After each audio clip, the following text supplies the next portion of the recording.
Donc, on regarde le résultat. Le 1, qui est à l'arrière, donc le blanc sur le dessus, le rouge sur le côté et le vert derrière. Donc, le 1 est bien placé.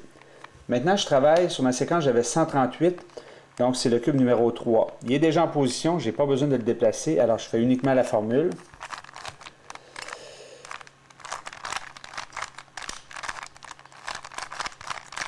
Alors, mon cube numéro 3, c'est placé correctement, donc bleu, orange et blanc. Mon 1 est resté intact. On se rappelle que dans la formule, on n'avait pas à utiliser le 4 parce qu'il était déjà au bon endroit. Donc, j'ai 138. Je viens de faire le 1 et le 3. Maintenant, je fais le 8 qui est ici. Alors, je le monte à la position de travail et je fais la formule. Alors, mon 8, et je le redescends bien sûr. Alors, mon 8 est bien placé. Alors, 138, 675. Le 6 se déplace comme ceci. Et je le monte en haut à droite. Donc,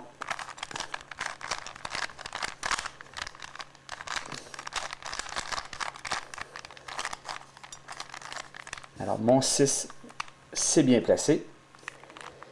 675. Donc, le 6, je l'ai fait. Le 7, je le mets ici et je le monte en haut.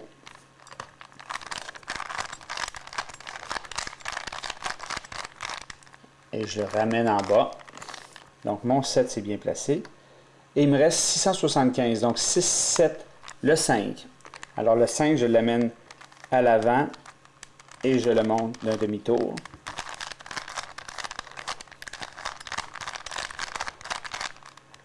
Et je le ramène en bas à sa position.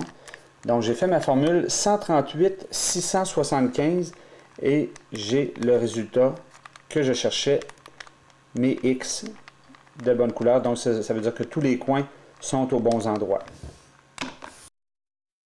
Il y a un mouvement qu'on n'a pas fait, c'est le 4. C'est le plus compliqué à amener ici à droite parce qu'on serait tenté de faire simplement ça pour amener le 4. Pour amener le 4, ici, on serait tenté de faire simplement ça, mais la face du devant doit bouger d'un demi-tour. Donc, ça ne fonctionne pas. Donc, ce qu'il faut faire pour le 4, il est ici, on doit l'amener derrière d'un demi-tour. Je le ramène en avant ici, d'un quart de tour en bas, et je le monte en haut. Donc, mon 4 est rendu ici. Je fais la formule si j'ai à travailler sur ce cube. Et après, je ramène mon cube, c'est-à-dire je fais un demi-tour pour le ramener ici en bas. Je le ramène derrière et à sa position avec un demi-tour. Donc, j'ai rien changé à mon cube. Tout est intact.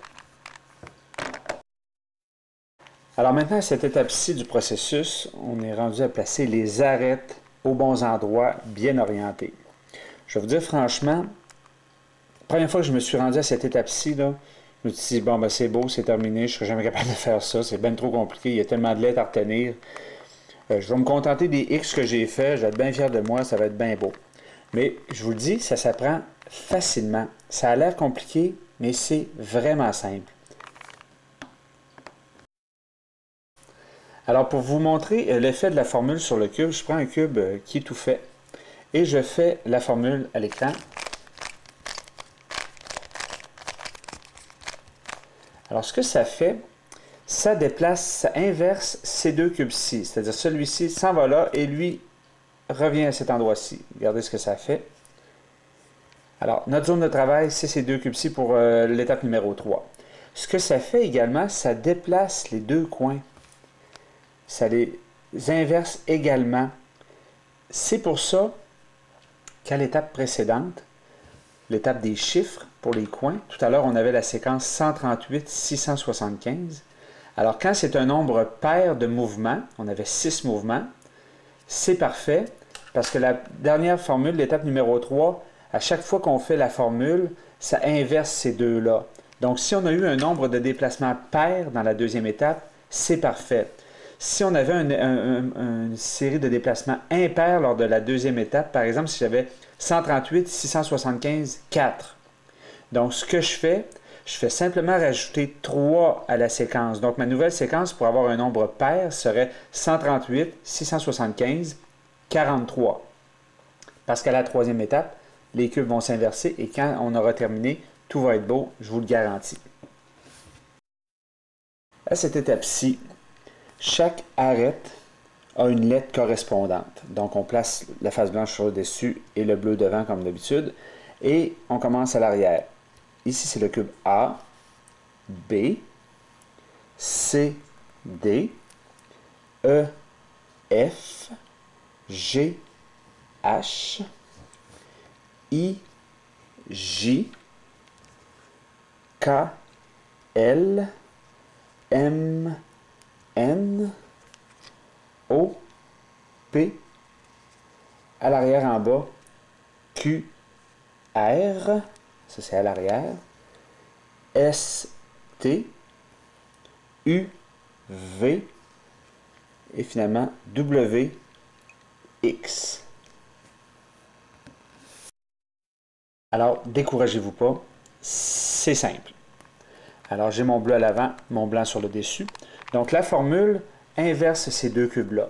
Donc, ma zone de travail, c'est le cube ici. Donc, chaque fois que je veux travailler une arête, je dois l'amener ici. Peu importe où elle se trouve sur le cube, je l'amène ici. Je fais le travail, je fais la formule, et je la retourne à son endroit.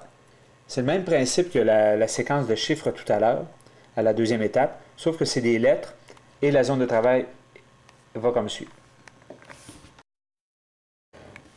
Alors, je vous explique comment on va faire notre séquence de lettres. On la fait, on la comprendra après. Alors, on prend le cube qui est ici à droite à la position CD. D'ailleurs, dans notre formule, dans notre séquence de lettres, CD, on ne s'en servira jamais. Je l'ai mis là par principe pour avoir une séquence jusqu'à la lettre X.